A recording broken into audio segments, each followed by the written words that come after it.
Hello, good day everyone. It's teacher Lynn again coming here from camglish.com. So now are you excited to learn about our new topic? Of course, this is still about business, dealing with different kinds of situations that we may encounter. Okay, from the book, of course, Communicating in Business. Before that, let's have the topics from the previous video. Okay, so last time we talked about taking and leaving messages. Yes, so we answered the telephone messages and exchanged our ideas about this. And then we also did another discussion comparing different kinds of conversations in your country.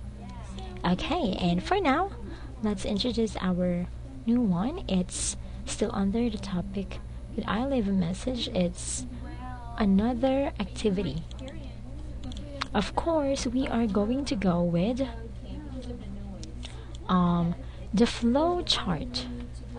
Okay, so could I leave a message? Practice using this chart. Okay, let's make a complete telephone conversation. Alright, so this is the caller and the receptionist, let's say in a company or a hotel. Alright, okay, of course the caller should introduce yourself or herself. Okay, good morning, let's say Corliss and Zimmerman. Okay, and ask to speak to Mr. Conrad Bird.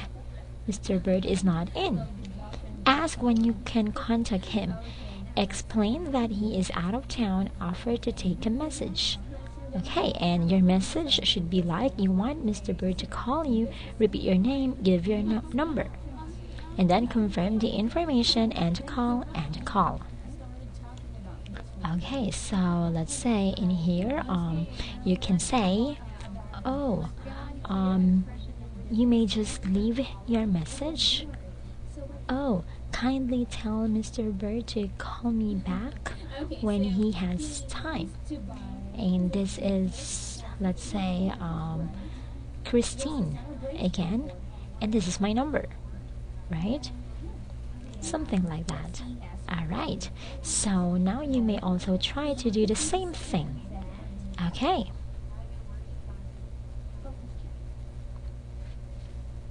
That's great. Now let's move on to number 4. It's asking for and giving repetition. Okay. Of course, in taking or leaving a message, you may ask the name or the caller's name again.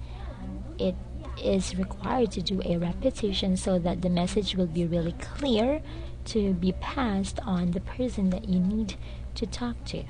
Alright, so let's try this.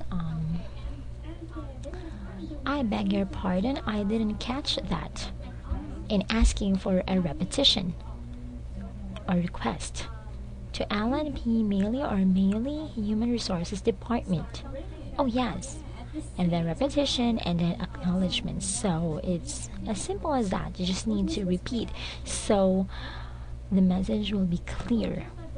Alright, and now let's have another one. It's the same topic, under the same topic. Okay, let's do the role play 1 and then role play number 2. Look at those 3 given pictures.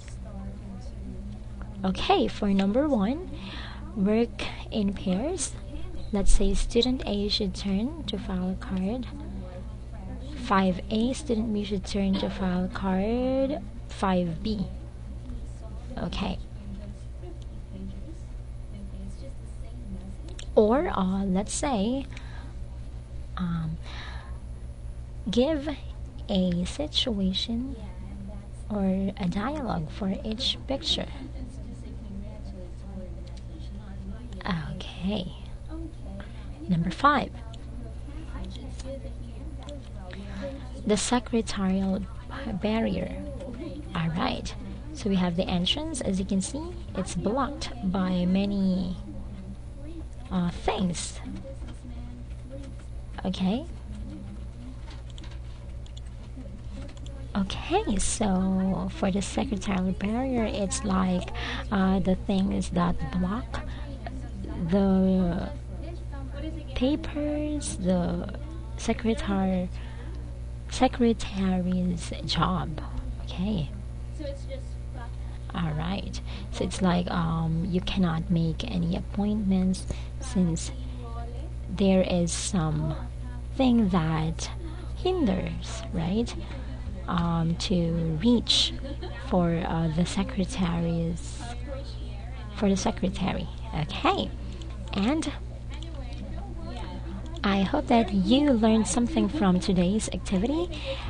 We'll have more of this in our next video. This has been Teacher Lynn. I'll see you again.